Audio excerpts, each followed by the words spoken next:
Chingonas in Life, the podcast where women share stories of struggle and strength, of heartache and resilience. Let's eliminate shame and practice compassion and love for each other and ourselves. Good morning, and welcome to Chingonas in Life.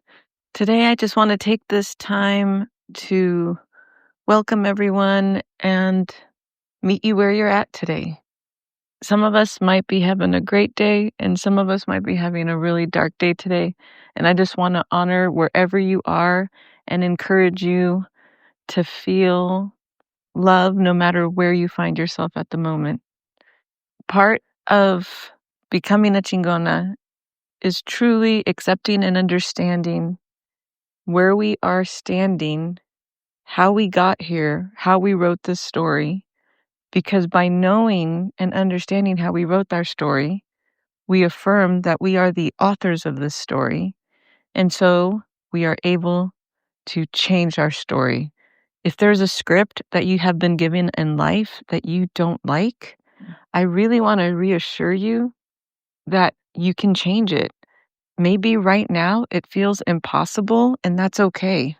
But just know that there's a way to change the script. There's a way to rewrite your story.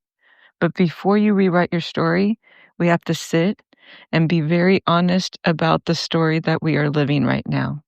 So when I first came up with this idea of chingonas in life, I was thinking of my Tía Rosa.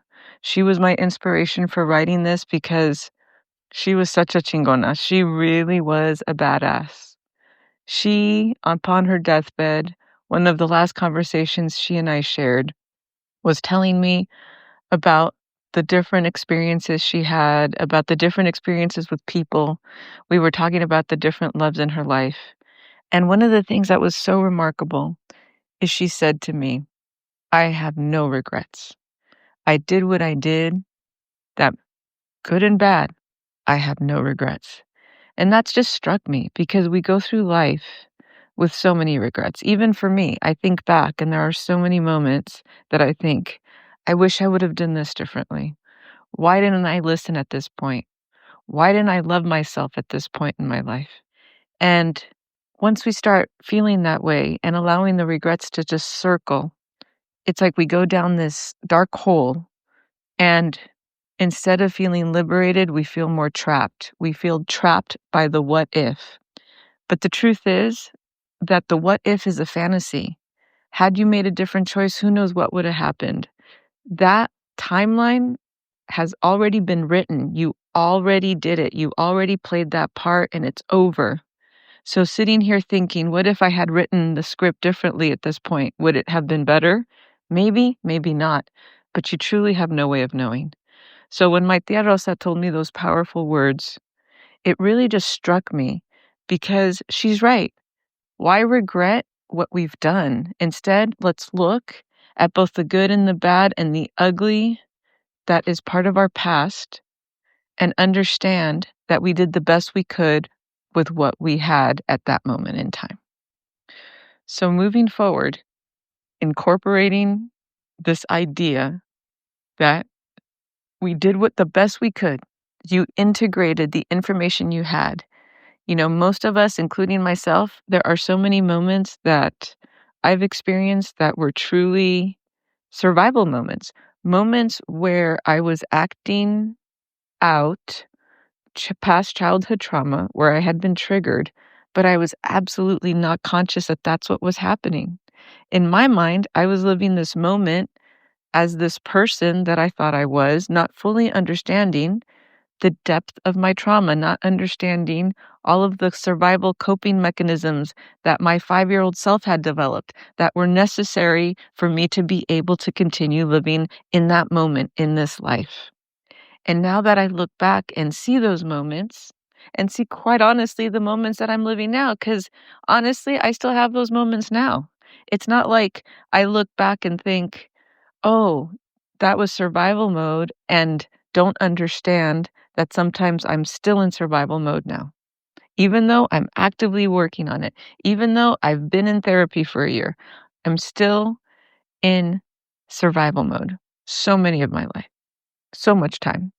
So again, by sharing our stories, by truly understanding that there is no shame in anything that we've experienced and owning that part of ourselves, and then even going a step further and understanding that I wouldn't be the person that I am right now if that hadn't happened. And that's where the true power lies. And a little bit on shame, I really, really love Brene Brown's work on shame. I've listened to a lot of her podcasts and a lot of the work that she's done. And it really is important for me because it allows me to understand that I will have feelings of shame come up, especially when I think that I've made bad choices or I've behaved in a way that wasn't in alignment with the vision of myself, wasn't in alignment with my highest self. But at the same time, there is no shame in having those moments. So it's okay for us to feel moments of shame, but at the same time, there is no shame in the experience that you're having at this moment, the good and the bad. Because really, it's your experience. And no one other than you truly knows what that feels like. And also, we've all been there. There's not a single person walking this planet that has a perfect life, even though we want to pretend it does. And of course, social media comes up and it tries to tell us, this person has a perfect life. This person has the perfect children. This perfect person has the perfect husband, right? That's the image we see. Social media has really corrupted the way that we understand ourselves in relation to other people. And, even before social media, it's so easy to compare ourselves to one another. How do I compare to this person? In terms of finances, in terms of relationship, in terms of connection, in terms of success, right? It's so easy for us to compare. Before we would use our houses to compare. This person has a bigger house and a nicer car, so obviously they must be doing better than I am. But now we have social media. So it's like we've taken comparison and jacked it up on crack all the way to the point that we create all these fantasies and all these storylines and we write all these scripts for other people. They're perfect. Their life is perfect. Look at that perfect picture. But in reality, maybe their life is perfect, maybe it isn't. You really don't know. You only know your story. You only know what's going on in your home. You only know what's going on in your heart. And that's what we have to come back to, understanding that everyone has their own struggles, everyone has their own joy, everyone has their own work that they have to do to become the people that they are meant to be. And that's what we come back to. So today, this is going to be short, and I'm not trying to be preachy. That's not my strength. I really will be coming back to you in a couple of days with my Tía Rosa story. I'm actually writing down the highlights of her story, and I'm going to share that with her. I think it'll be important to share her story first, and then I'm going to invite different people to come on and courageously share their stories.